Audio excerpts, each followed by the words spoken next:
Hi students, welcome to X factor Pranav sir channel. और आज की क्लास में हम लोग देखेंगे सॉल्यूशन का 8th लेक्चर, जिसके अंदर हम लोग कुछ इंपॉर्टेंट, सबसे इंपॉर्टेंट पार्ट पूरे सॉल्यूशन चैप्टर का, दैट इज कॉलिगेटिव प्रॉपर्टीज, और उससे रिलेटेड उसके सारे ग्राफ्स, उससे रिलेटेड सारे फॉर्मूला, एबनॉर्मल मॉलिक्यूलर मास, ये सारी चीजें हम लोगों को इस पर्टिकुलर जो पार्ट ऑफ द चैप्टर है उसके अंदर हमें पढ़ना है।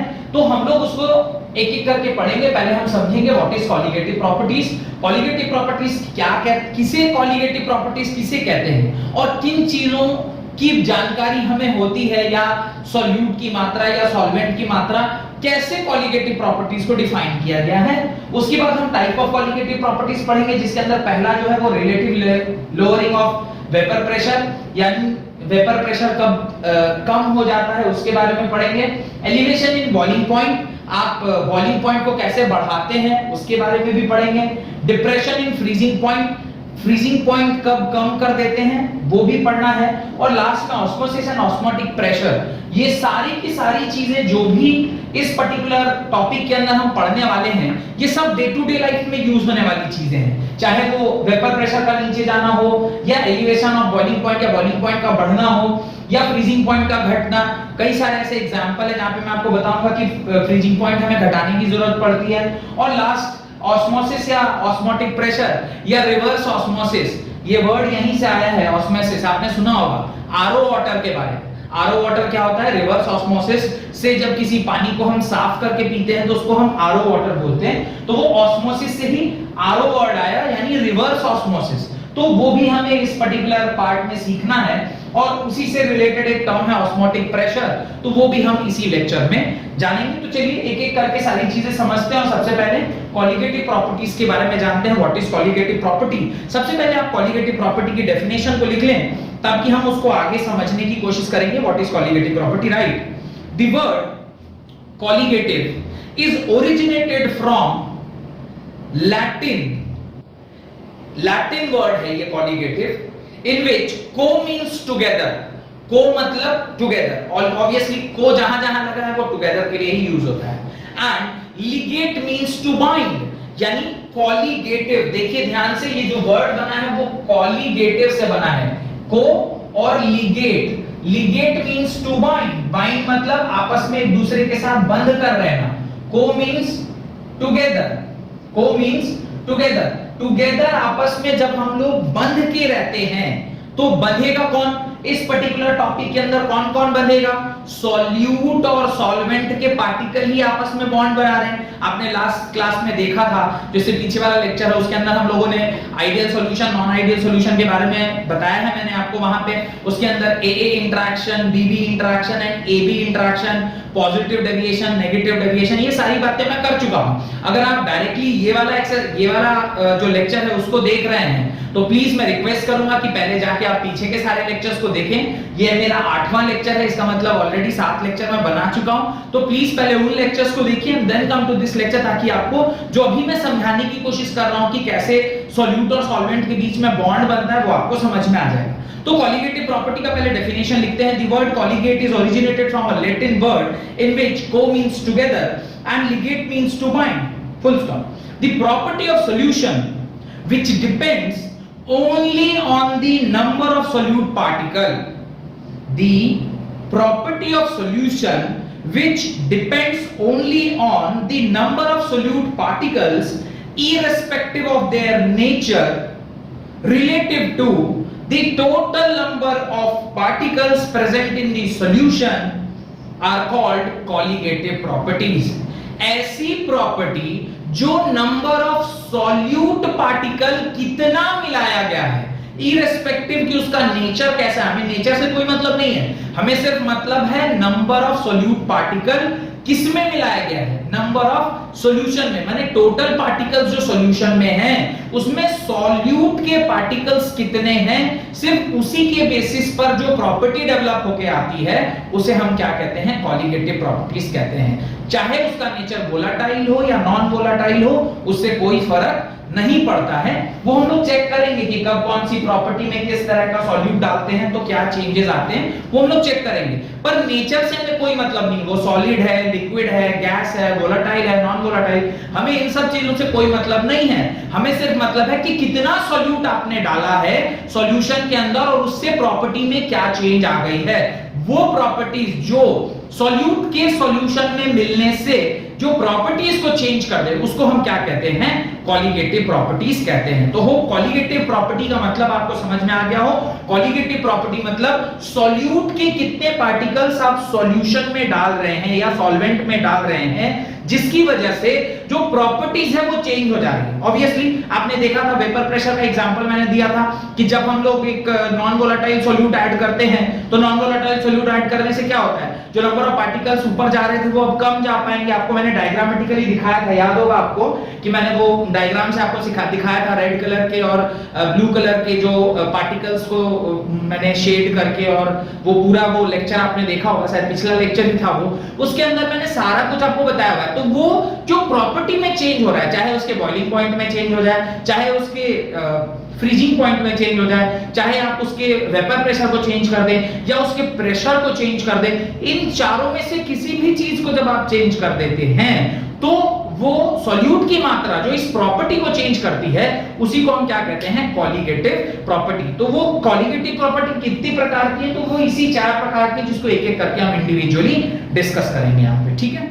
तो कॉलिगेटिव प्रॉपर्टीज के अंदर जो हमारा पहला टॉपिक था that was relative lowering of vapour pressure. मैं एक छोटा सा डायग्राम बनाता हूं और उस डायग्राम के माध्यम से कोशिश करता हूं आपको ये relative lowering of vapour pressure का कांसेप्ट आपको सिखा सकूं। देखिए क्या हो रहा है, ये बात मैंने पहले भी आपसे कही है कि एक क्लोज कंटेनर अगर मैं यहां पर इस तरह से ले रहा हूं और इसके अंदर हम लोगों ने इस क्या लिया हुआ है, सॉल्वेंट लिया हुआ, और सॉल्वेंट कैसा है हमारा, लिक्विड नेचर का है। सॉल्वेंट हमारा कैसा है, solvent is of liquid nature. अब अगर मेरा सॉल्वेंट जो है वो लिक्विड नेचर का है और इसमें आपने एक सॉल्यूट को मिलाया है, आपने क्या किया है, एक सॉल्यूट को मिलाया है, और जो सॉल्यूट पार्टिकल आपने डाला है उसकी एक खास प्रॉपर्टी है। वो प्रॉपर्टी क्या है, वो कैसा है, नॉन वोलाटाइल नेचर का है। वो कैसा है, वो नॉन वोलाटाइल नेचर का है। अगर आप सॉल्यूट पार्टिकल्स को इसके अंदर डालते हैं जो कि नॉन वोलाटाइल नेचर का है, तो देखिए ध्यान से, ये कुछ पार्टिकल्स होंगे जो सॉल्यूट के होंगे और वो नॉन वोलाटाइल नेचर का है। ये नॉन वोलाटाइल नेचर का है। नॉन वोलाटाइल नेचर होने की वजह से ये ऊपर की ओर नहीं जा पाएगा। तो इसे मैं क्या बोल रहा हूं, सॉल्यूट पार्टिकल बोल रहा हूं, जो कि किस तरह का है, नॉन वोलाटाइल नेचर का है। ये नॉन वोलाटाइल है, यानी ये ऊपर की ओर नहीं जा सकता है। लेकिन जो आपका सॉल्वेंट का पार्टिकल है वो यहां पर ऑलरेडी प्रेजेंट होगा। अगर वो यहां पर इस प्रकार से प्रेजेंट है तो इसकी टेंडेंसी होगी कि ये यहां से कहां चला जाए, ऊपर चला जाए। क्यों, क्योंकि ये इसका ये जो वोलेटाइल नेचर है, सॉल्वेंट जो है वो किस प्रकार का है, वोलेटाइल नेचर का है, तो सॉल्वेंट ऊपर की ओर आसानी से जा सकता है। तो इस तरफ ये क्या होगा, ये सॉल्वेंट होगा, ये सॉल्वेंट होगा, और सॉल्वेंट तो वोलेटाइल है, वो आसानी से ऊपर जाएगा। अगर ये आसानी से ऊपर जाएगा तो ये जो जितने भी रेड वाले हैं ये आसानी से कहां जा सकते हैं, ऊपर की ओर जा सकते हैं। तो ऊपर आपको क्या देखने को मिलेगा, इस सॉल्वेंट के कुछ वेपर आपको ऊपर की ओर देखने के लिए दिखाई देंगे। उसका रीजन ये है कि ये चूंकि वेपरेट कर सकता था, यानी वेपर में कन्वर्ट हो सकता था, इसलिए ऊपर देखने को हमें मिल रहा है। यानी जब आप वेपर फेज में देखोगे तो सिर्फ आपको क्या दिखाई देगा, सॉल्वेंट इन वेपर फेज। ये आपको सॉल्वेंट इन वेपर फेज दिखाई दे रहा है। अब जो प्रेशर डेवलप हो रहा है वो किसकी वजह से डेवलप हो रहा है, जो प्रेशर डेवलप हो रहा है वो सिर्फ और सिर्फ सॉल्वेंट के पार्टिकल्स की वजह से ही डेवलप हो पा रहा है। तो अगर मैं रॉल्ड्स लॉ यहां पर लगाऊं, अगर मैं रॉल्ड्स लॉ लगाऊं तो मुझे बताइए आप क्या लिखोगे, P1 मैं किसको बोल रहा हूं, सपोज मैं सॉल्वेंट को क्या बोल रहा हूं, 1 बोल रहा हूं, और सॉल्यूट को क्या बोल रहा हूं, 2 बोल रहा हूं। तो चूंकि अभी वेपर प्रेशर की बात कर रहे हैं तो हम ऊपर जो गैसियस फेज है वहां पर अगर रॉल्ड्स लॉ लगाते हैं तो आप क्या लिखोगे, P1 is equal to P1 naught into x1। x1 is what, mole fraction of the solvent. अब ये बताइए ये P1 लिखो या मैं इसे P1 is equal to PT भी लिख सकता हूं। मैं P1 को PT के बराबर लिख सकता हूं क्या? Yes, I can write P1 is equal to PT. Why I can write P1 is equal to PT? Because जो ऊपर की ओर गया है वो सिर्फ और सिर्फ कौन गया है, सॉल्वेंट ही गया है। सॉल्यूट तो ऊपर जा नहीं सकता क्योंकि सॉल्यूट किस नेचर का था, नॉन वोलेटाइल नेचर का था। तो अगर मैं अभी टोटल प्रेशर का एक्सप्रेशन लिखूंगा तो ये टोटल प्रेशर भी अभी किसके बराबर आएगा, जो आपका टोटल प्रेशर आएगा वो भी Pt इज इक्वल टू क्या आ जाएगा, P1 नॉट इनटू x1 या मोल फ्रैक्शन ऑफ सॉल्वेंट के बराबर ही आएगा। तो मुझे बताइए कि अभी हमारा प्रेशर बढ़ रहा है या फिर घट रहा है। आप बताएंगे कि जब सॉल्यूट नॉन वोलेटाइल नेचर का है, यानी सॉल्यूट पार्टिकल्स ऊपर नहीं जा सकते हैं बिकॉज वो वोलेटाइल नेचर का नहीं है, तो जो पार्टिकल्स ऊपर जा सकते हैं वो सिर्फ और सिर्फ किसके हैं, सॉल्वेंट के हैं। तो अब जो प्रेशर डेवलप हो रहा है वो पहले से ज्यादा है या पहले से कम है, ऑब्वियसली पहले से कम है। तो हमने हेडिंग क्या डाला था, relative lowering of vapour pressure. किसके मिलने पर वेपर प्रेशर कम हो गया, सॉल्यूट के मिलने पर वेपर प्रेशर कम हो गया। सॉल्यूट कैसा था, सॉल्यूट नॉन वोलेटाइल नेचर का था। सॉल्यूट के मिलने से सॉल्यूशन का वेपर प्रेशर अगर कम हो जा रहा है, या मैं बोलूं कोई प्रॉपर्टी उसकी चेंज कर जा रही है, उसी को कॉलिगेटिव प्रॉपर्टी कहते हैं ना। कॉलिगेटिव प्रॉपर्टी कहते हैं कि सॉल्यूशन का कुछ पार्टिकल जब सॉल्वेंट का, सॉल्यूट का कुछ पार्टिकल जब सॉल्यूशन में डिसॉल्व कर रहा है, उसकी वजह से ओवरऑल सॉल्यूशन की कुछ प्रॉपर्टी अगर चेंज कर जाती है तो उसको हम लोग कॉलिगेटिव प्रॉपर्टी कहते थे। क्योंकि यहां पर जो सॉल्यूट है हमारा वो नॉन वोलेटाइल नेचर का है, तो जब आप नॉन वोलेटाइल सॉल्यूट को वहां पर डिसॉल्व कर रहे हैं तो ओवरऑल जो सॉल्यूशन है उसका जो टोटल प्रेशर है वो अब घट गया। बिकॉज अगर ये नॉन वोलेटाइल नेचर का नहीं होता, मैं क्या बोल रहा हूं, इफ सॉल्यूट नॉन वोलेटाइल नहीं होता, अगर ये सॉल्यूट नॉन वोलेटाइल नहीं होता, ये अगर नहीं होता तो ऊपर आपको क्या मिलता, एक तो जो आपका P टोटल है वो किसके बराबर होता, P1 प्लस P2 के बराबर होता। पर चूंकि ये नॉन वोलेटाइल नेचर का है तो P2 वाला कंपोनेंट क्या हो गया, जीरो हो गया, और जो total pressure of the solution था वो सिर्फ और सिर्फ किसके बराबर हो गया, P1 के बराबर। तो प्रेशर घट गया या नहीं घट गया, पहले दो चीज मिलकर टोटल प्रेशर बन रहा था, एक क्वांटिटी जीरो हो गई, सिर्फ एक ही क्वांटिटी है, तो ओवरऑल ये जो Pt है वो क्या हो गया, घट गया। तो ये जो आपका लोअरिंग हुआ है, यानी जो प्रेशर में कमी आई है, वो प्रेशर की कमी किसके वजह से आई, सॉल्यूट के एडिशन होने से आई। इसलिए हम लोग कह रहे हैं कि ये एक कॉलिगेटिव प्रॉपर्टी है। और कॉलिगेटिव प्रॉपर्टी क्या है कि जब आप किसी सॉल्यूशन में नॉन वोलेटाइल सॉल्यूट डालेंगे तो ओवरऑल जो प्रेशर होगा वो क्या हो जाएगा, घट जाएगा। और यही तो हेडिंग है, relative layering of lowering of vapour pressure. तो लिखिए इस बात को, right, when we add a non-volatile solute to the solvent, the vapor pressure of the solution decreases. Lowering of vapor pressure depends upon the concentration of solute particle and is independent of its identity. Independent of its identity का मतलब है कि हमें इससे कोई फर्क नहीं पड़ता कि ये सॉल्यूट सॉलिड नेचर का है, लिक्विड नेचर का है, गैसियस नेचर का है, सिर्फ नॉन वोलेटाइल होना चाहिए, नॉन रिएक्टिव होना चाहिए, बस इसी से हमें मतलब है। हमें इससे कोई मतलब नहीं कि इसका नेचर कैसा है, ये बाइमोलिकुलर है, ट्राइमोलिकुलर है, ये मॉलिक्यूलर है, एटॉमिक है, उससे हमें कोई मतलब नहीं है। और रॉल्ट लॉ के अकॉर्डिंग जो लिखना था वो मैंने आपको ऑलरेडी समझा दिया है। What is the relationship between Raoult law?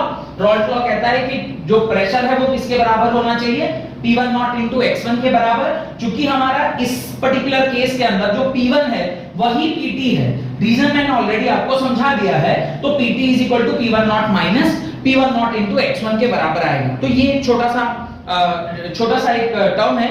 Ultimately मेरे को ये निकालना है कि कितना प्रेशर कम हो गया, क्योंकि relative lowering of vapour pressure, यानी ओरिजिनली अगर प्रेशर ओरिजिनल कुछ वेपर प्रेशर था, सपोज ये P1 नॉट था, और फाइनली हमारा वेपर प्रेशर कितना हो गया, P1 नॉट इनटू x1। तो पहले जब प्योर सॉल्वेंट था तो उसके अंदर हमारा Pt किसके बराबर था, इसके बराबर था। अभी हमारा Pt कितना हो गया, इतना हो गया, तो मैं बोलूं डेल्टा P, यानी लोअरिंग कितना से हुआ, यानी चेंज इन प्रेशर क्या हुआ। तो ओरिजिनली जो हमारा प्रेशर था वो किसके बराबर था, P1 नॉट के बराबर था, माइनस अभी जो हमारा प्रेशर है वो किसके बराबर है, P1 नॉट इनटू x1 के बराबर है। यहां से आप डेल्टा P की वैल्यू क्या निकालोगे, P1 नॉट में बाहर ले लेता हूं, आपके पास क्या बच जाएगा 1 माइनस x2, और इसको आप क्या लिखोगे, delta P is equal to P1 not into x2। क्यों आपने x2 लिखा, मोल फ्रैक्शन ऑफ सोल्यूट क्यों लिखा? उसका रीजन है कि आप जानते हैं x1 यानी mole fraction of solute plus mole fraction of solvent is equal to क्या होता है 1 के बराबर, since 1 minus x1 is equal to x2। ये यहां से सिंस ये ऐसा है तो देयरफॉर ये क्या हो जाएगा, ये आ जाएगा। तो 1 माइनस x1 की जगह हमने क्या डाल दिया, x2 डाल दिया। तो कितना लोअर हो गया वो भी आप लिख सकते हैं इन टर्म्स ऑफ दिस। तो ये आपने लिख लिया, डेल्टा प्रेशर क्या आ जाएगा, दिस मच।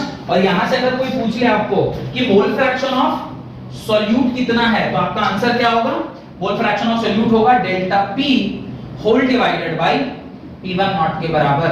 मोल फ्रैक्शन ये एक इंपॉर्टेंट रिलेशनशिप है। अभी थोड़ी देर बाद जब हम लोग डेरिवेशन देखेंगे या मैं जब मॉलिक्यूलर फार्मूला निकालूंगा on the basis of colligative property, वहां पे ये फार्मूला हमें काम में आने वाला है, जो कि बहुत सरल है। आप देख पा रहे होंगे इसमें कहीं कोई रॉकेट साइंस नहीं है, सिंपल सा कॉन्सेप्ट है। ऑलरेडी इसका जो concept of lowering of pressure है मैंने लास्ट लेक्चर में भी बताया हुआ है, सिर्फ उसको हम लोगों ने दोबारा एक तरीके से लिख लिया। ये एक्सप्रेशन निकालना हमारे लिए काफी जरूरी था, क्योंकि इस एक्सप्रेशन से हमें आगे का काम लेना है। तो उसके नीचे बस एक बात और आप लिख लीजिए, relative lowering in vapour pressure of an ideal solution containing the non-volatile solute is equal to the mole fraction of the solute at given temperature.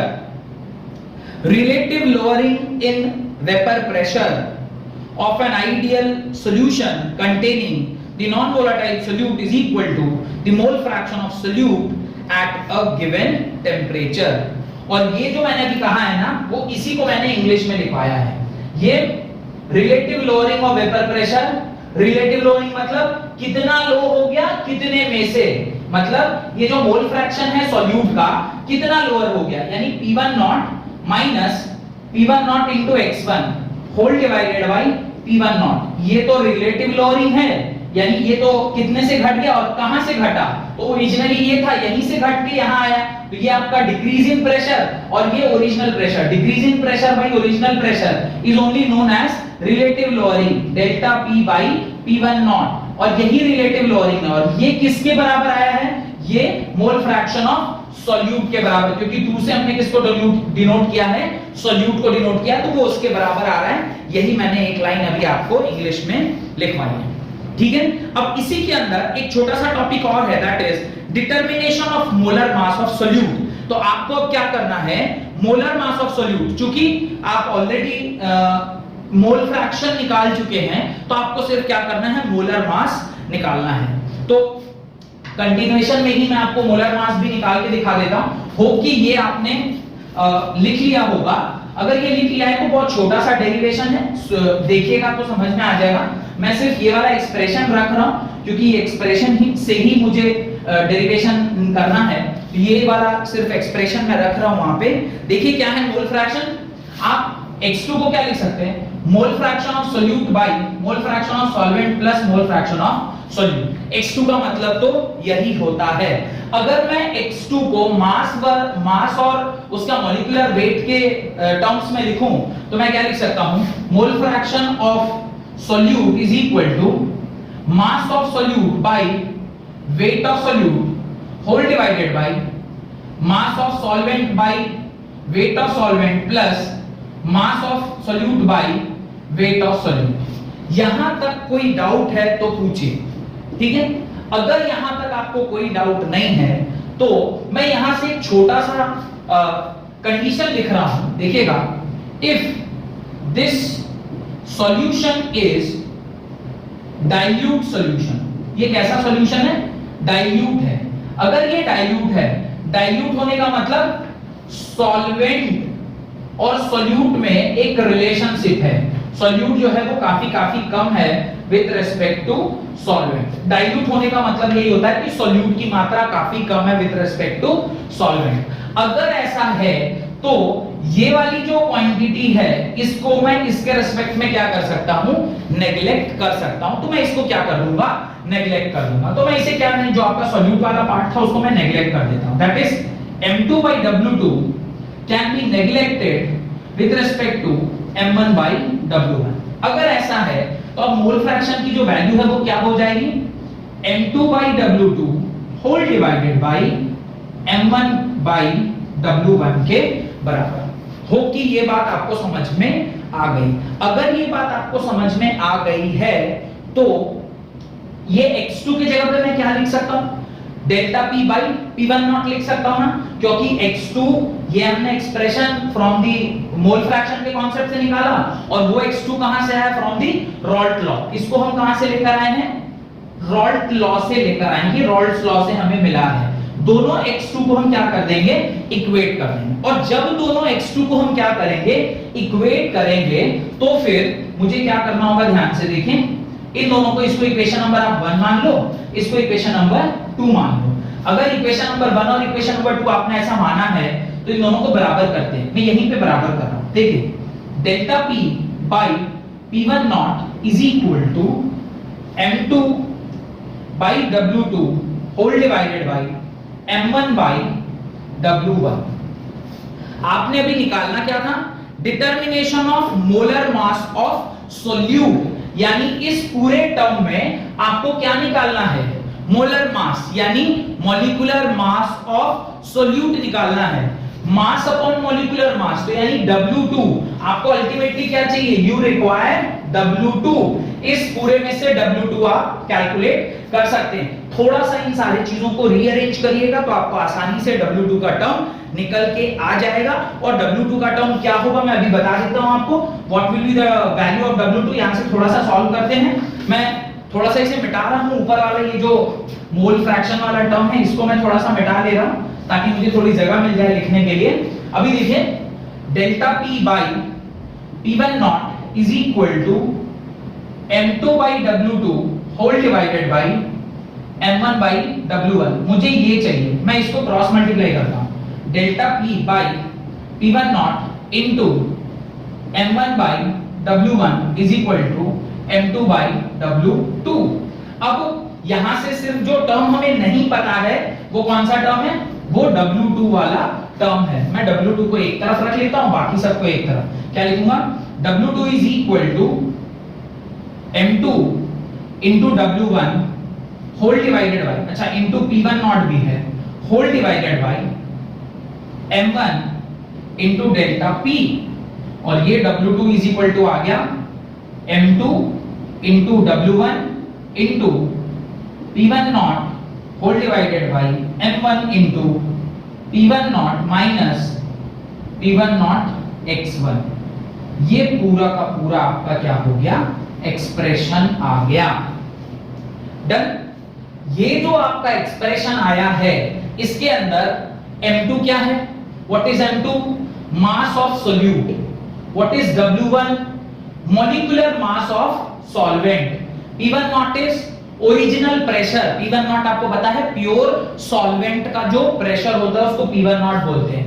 M1 is what, mass of solvent. And P1 not minus P1 not into x1, ये तो आपको already पहले से पता है। इसे हम क्या बोलते हैं ये ऑलरेडी आप जानते हैं, इसे आप अपने वहां पे लिख लीजिए, ठीक है।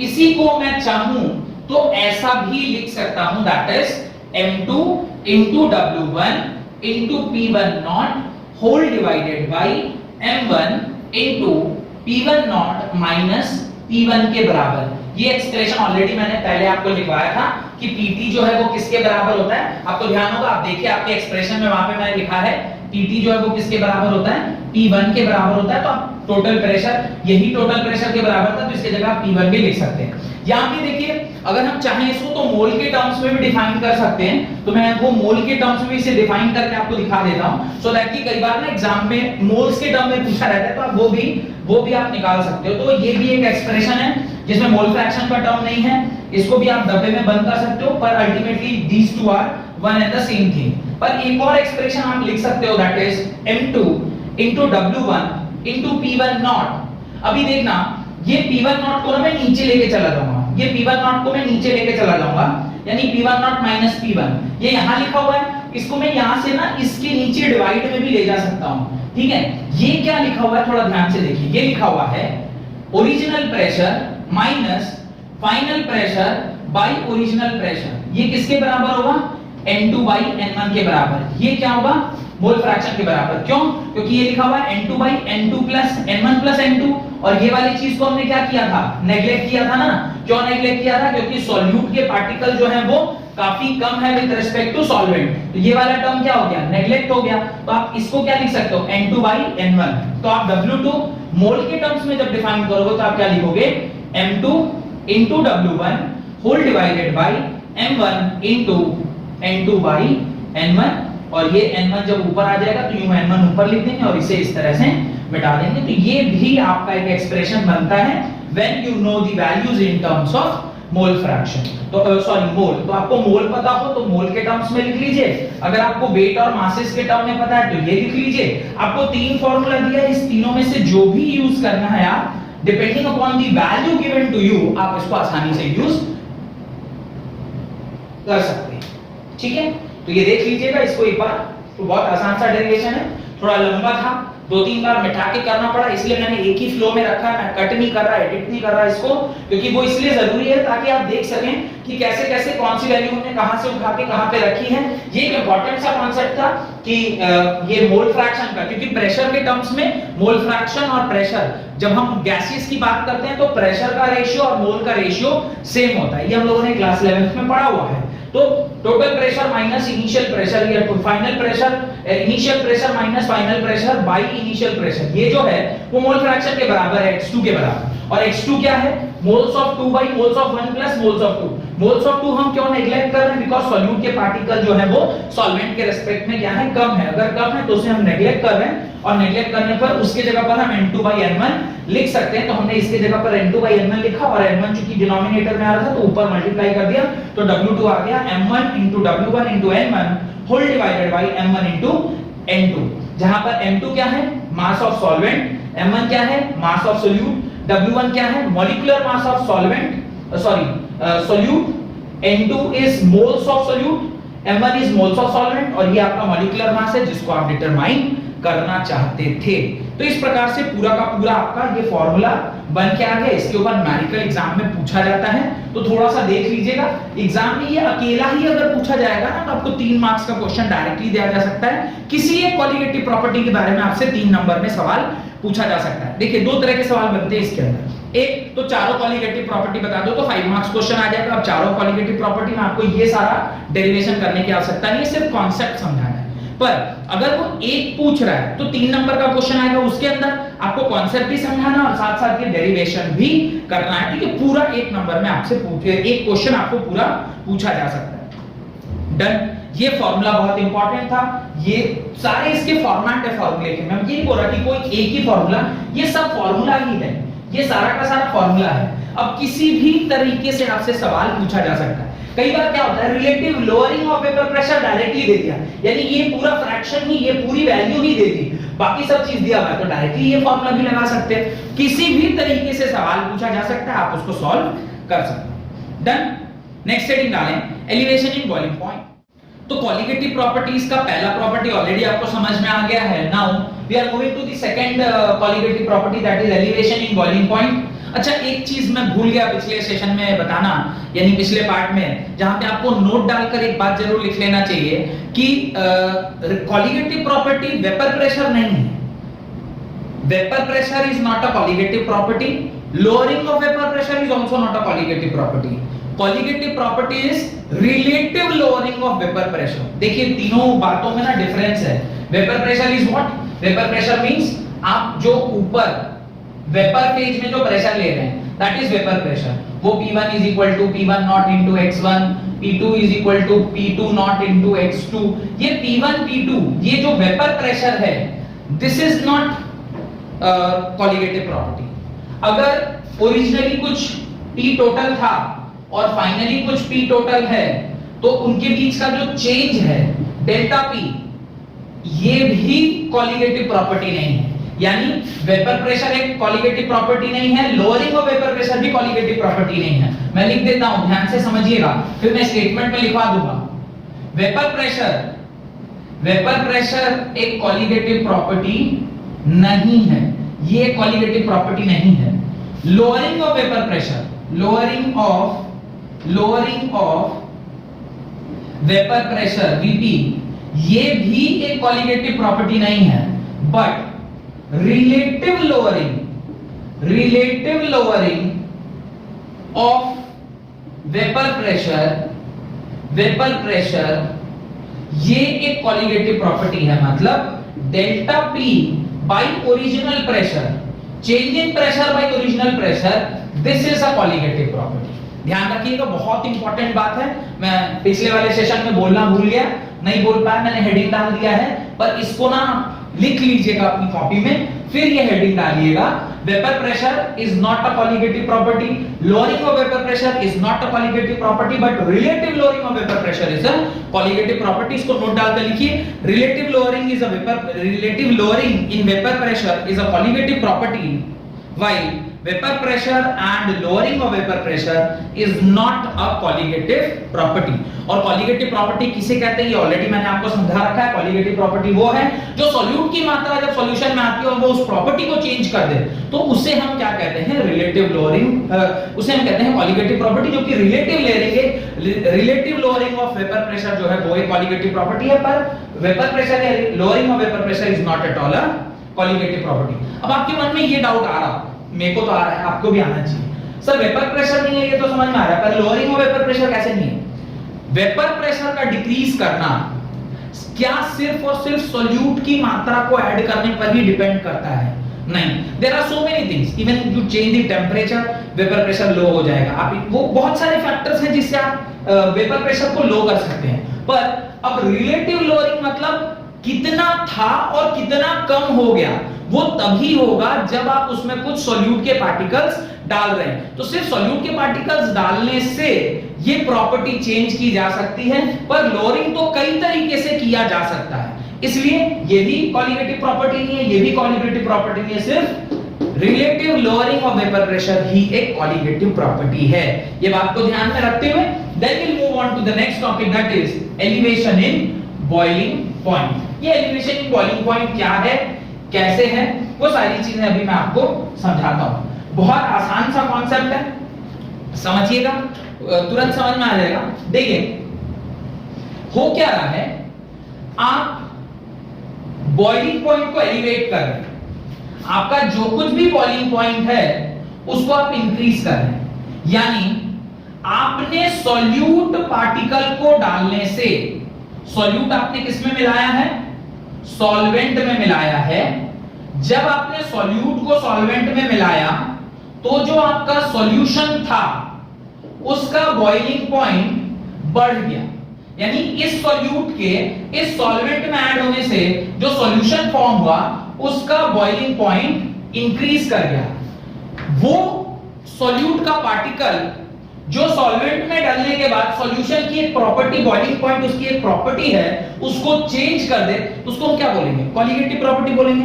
और उसी लिए हम इस पर्टिकुलर टॉपिक को पढ़ रहे हैं, क्योंकि elevation in boiling point, solute के पार्टिकल के डालने से अगर बॉइलिंग पॉइंट इंक्रीज कर जा रहा है तो ये कॉलिगेटिव प्रॉपर्टी है। तो पहले तो ये सब जस्टिफाई हो गया कि भाई बॉइलिंग पॉइंट का इंक्रीज होना सॉल्यूट के डालने पर अगर ऐसा हो जाए तो उसे हम क्या बोलेंगे, कॉलिगेटिव प्रॉपर्टी बोलेंगे।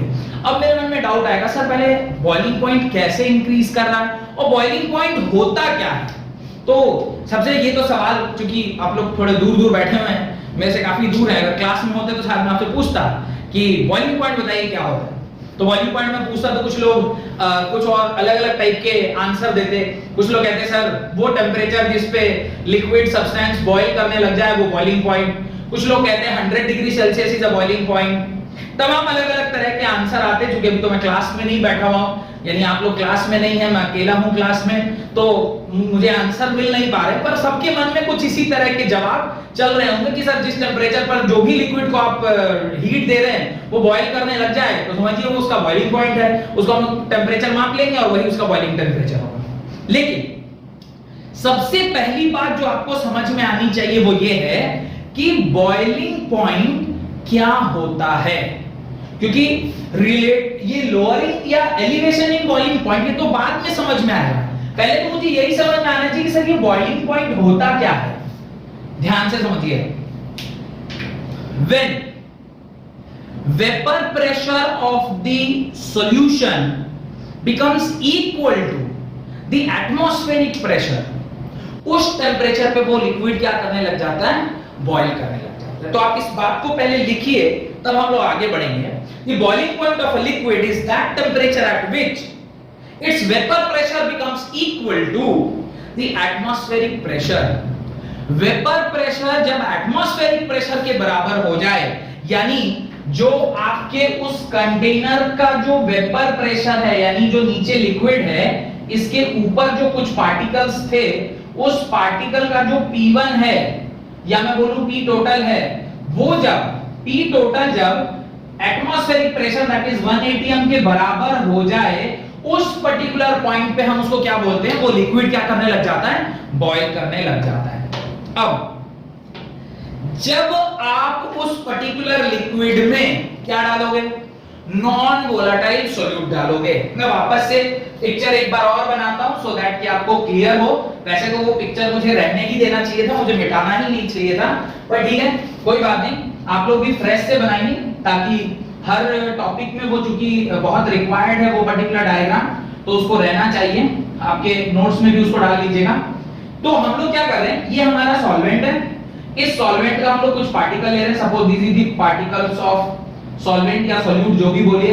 पिछले बार में मैंने शायद ब्लू कलर से सॉल्वेंट के पार्टिकल्स या सॉल्यूट के पार्टिकल्स, शायद सॉल्यूट बनाया था, जो भी बनाया था आप वापस से एक बार वैसा ही डायग्राम बना लें ताकि समझ में आ जाए। और इस तरीके से जब हम लोगों ने डायग्राम बनाया था तो उसमें मैंने ये लिखा था कि ये जो आपके सॉल्यूट के पार्टिकल हैं, ये जो आपके सॉल्यूट के पार्टिकल हैं, ये किस तरह के हैं, नॉन वोलेटाइल नेचर के हैं। This is non volatile of non volatile nature के। और जो दूसरे वाले पार्टिकल हैं वो सॉल्वेंट के पार्टिकल हैं, जो आसानी से क्या कर सकते हैं, ऊपर की ओर जा सकते हैं, ऊपर की ओर जा सकते हैं, और ऊपर जाकर वो अपना वेपर फेज वहां पर क्या कर रहे हैं, क्रिएट कर रहे हैं। सोच के सिर्फ समझिएगा ना, बहुत आसान है, कोई बहुत ज्यादा इसके अंदर रॉकेट साइंस नहीं है। मैं बार बार बोल रहा हूं, ये चैप्टर से आसान तो कोई चैप्टर हो ही नहीं सकता है, सिर्फ समझने वाला पार्ट है। इसके अंदर कोई भी ऐसा टॉपिक नहीं है जो आपको समझ में ना आए।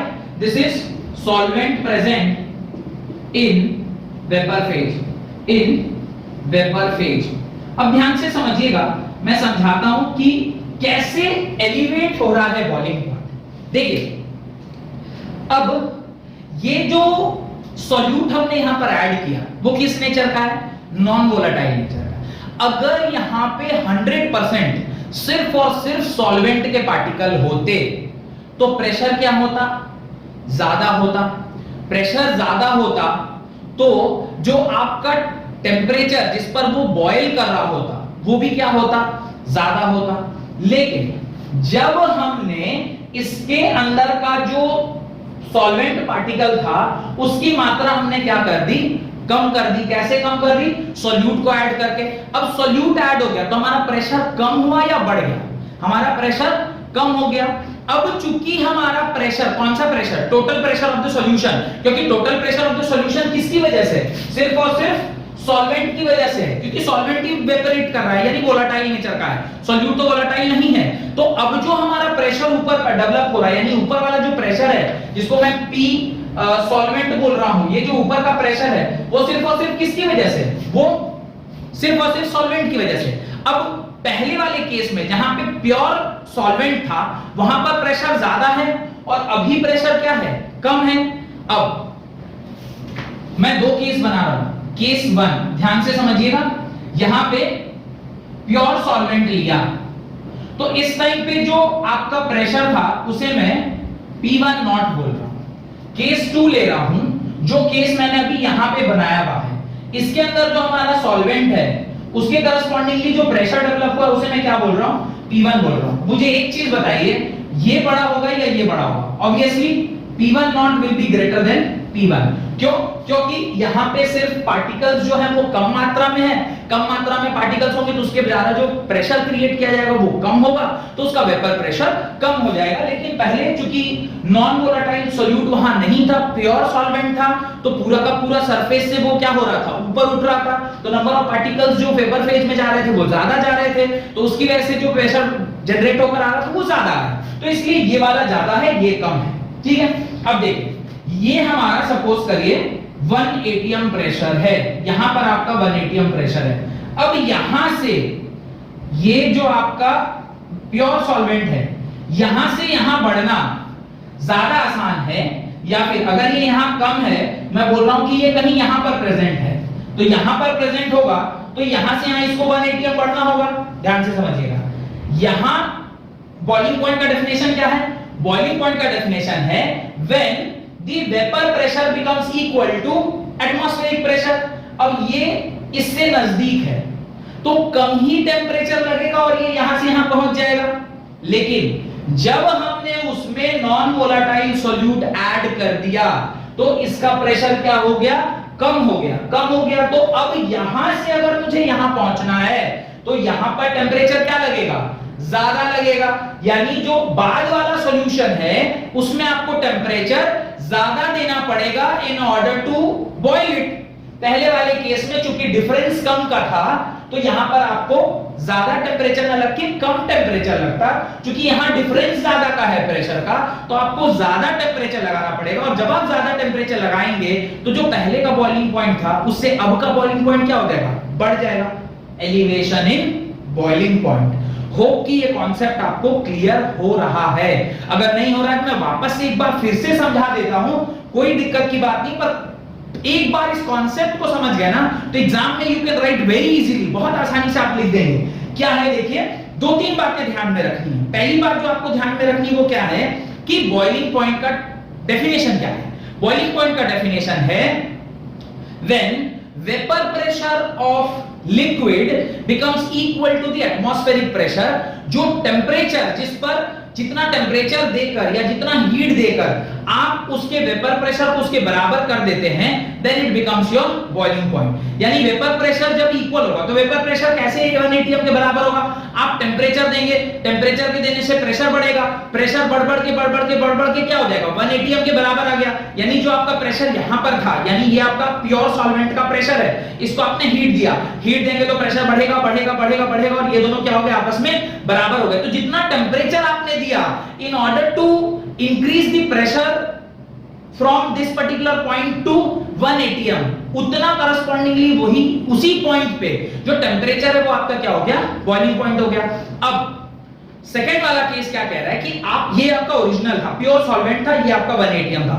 अभी आपने क्या कर दिया? नॉन वोलेटाइल सॉल्यूट ऐड किया। नॉन वोलेटाइल सॉल्यूट किया तो आपने फर्स्ट केस में देखा है ना कि उसका जो वेपर प्रेशर होता है वो क्या हो जाता है? कम हो जाता है। तो अभी आपका वेपर प्रेशर यहां आ गया। अब इस बार आप बताइए ज्यादा हीट लगेगा या कम हीट लगेगा? ऑब्वियसली ज्यादा हीट लगने वाला है। क्यों? क्योंकि हमारा जो प्रेशर था वो प्योर सॉल्वेंट का यहां था और जब आपने उसमें नॉन वोलेटाइल सॉल्यूट लगाया तो प्रेशर क्या हो गया? नीचे चला गया। अब अगर मुझे यहां से उठा के यहां तक लाना है तो इसमें मुझे ज्यादा हीट देना पड़ेगा, यानी टेम्परेचर मेरा क्या हो जाएगा? बढ़ जाएगा।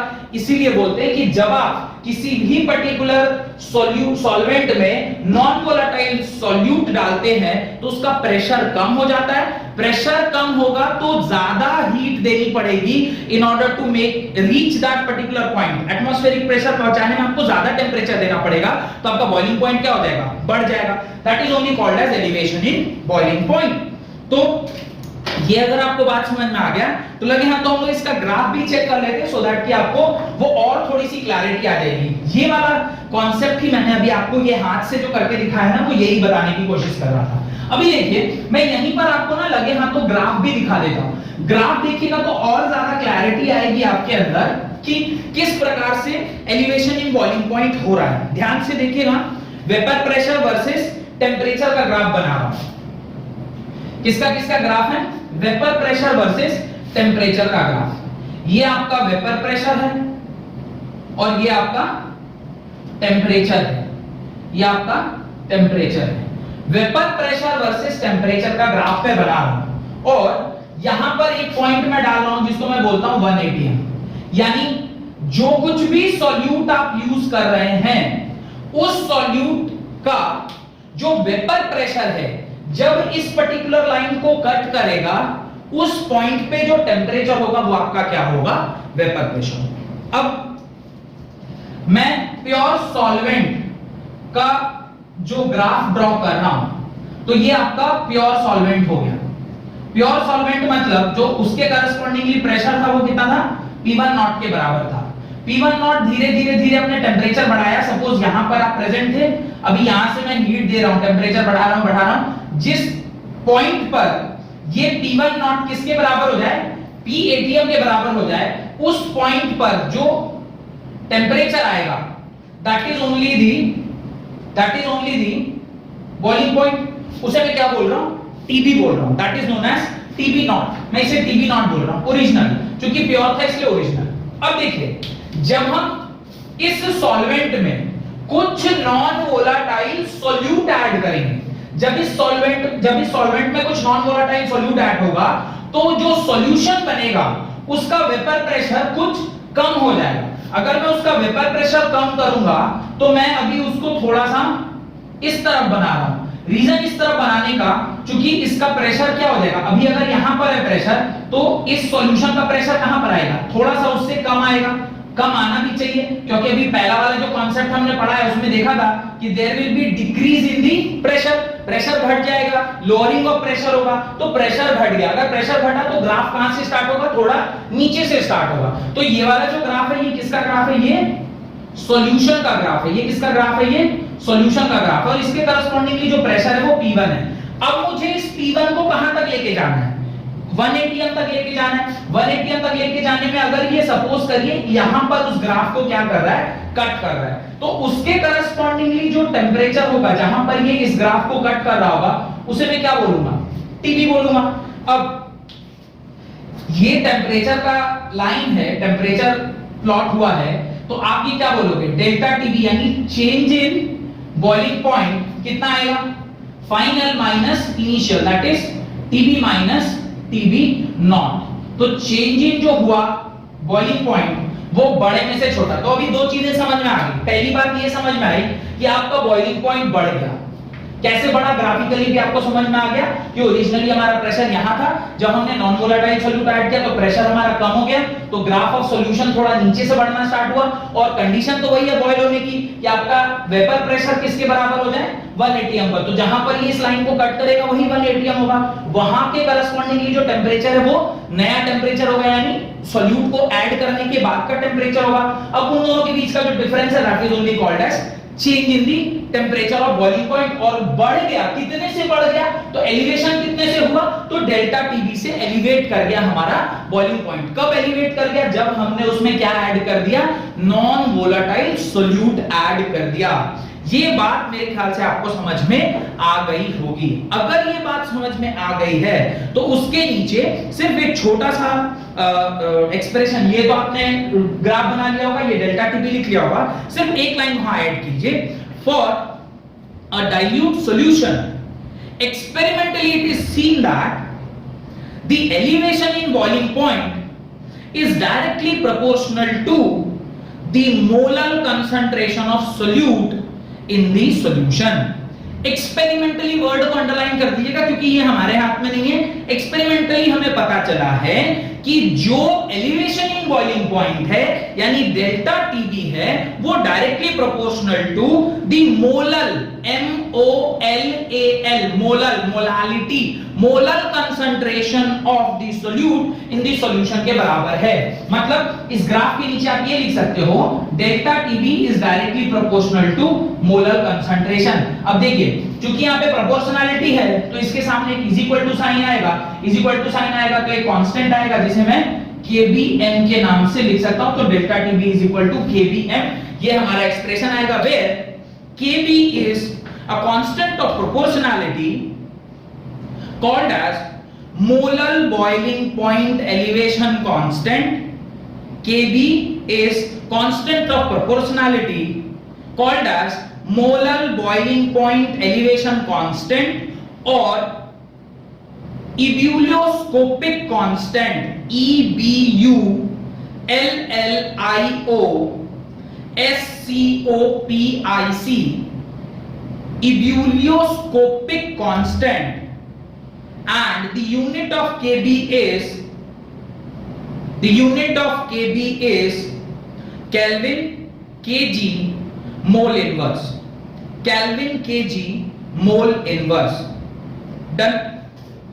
ये ग्राफ एक्सप्लेन करने के भी हालत में अभी आप होने चाहिए कि इस ग्राफ को अगर कोई आपसे एक्सप्लेनेशन पूछे तो आप उसे समझाने के कंडीशन में होने चाहिए कि कैसे ये ग्राफ प्लॉट किया गया है और क्या ये ग्राफ मुझे बता रहा है। और ये वैल्यू भी ध्यान रखिएगा, delta TB is equal to KB into M, डब्बे में बंद कर लीजिएगा क्योंकि डिटर्मिनेशन ऑफ मोलर मास में यही फॉर्मूला मुझे काम आने वाला है। जैसे वहां पर elevation of relative lowering of vapour pressure में आपने लिखा था ना x2 is equal to n2 by n1, वो जो एक्सप्रेशन लिखा था मैंने कहा था डब्बे में बंद कर लीजिए, डिटर्मिनेशन ऑफ मोलर मास में काम आएगा।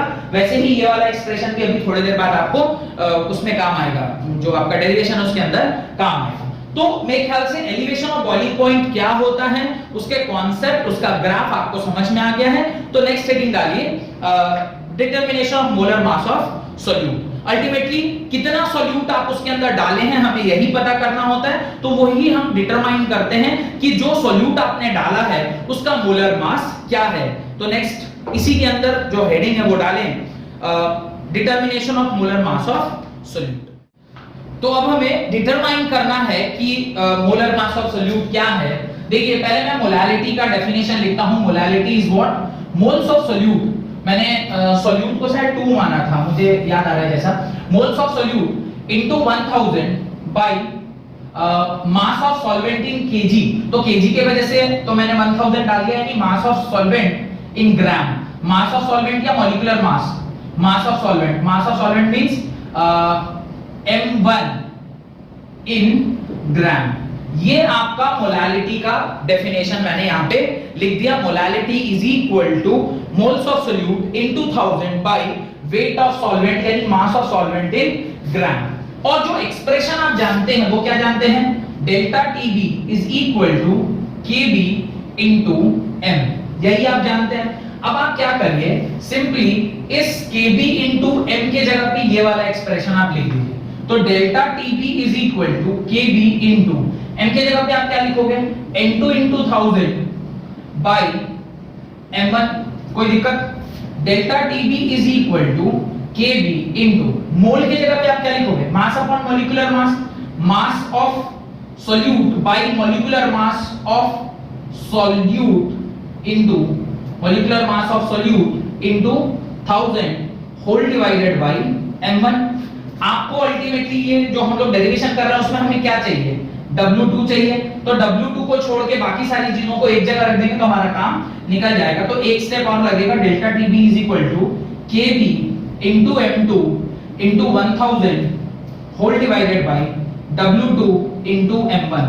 W2 को आप यहां ले आइए और डेल्टा TB को यहां ले आइए। तो W2 is equal to KB into M2 into 1000 by change in TB into M2। मैं छोटी सी गलती कर रहा हूं, सॉरी। यहाँ पे M1 है ना, ये M1 था, मैंने वापस M2 लिख दिया। ये यहाँ पे क्या है? M1 है। बस इसको डब्बे में बंद कर लीजिए। यहाँ से आप बड़ी आसानी से molecular mass of solute determine कर लेंगे। बहुत आसान सा डेरिवेशन है। मोलालिटी का डेफिनेशन उसको हमने लिख दिया।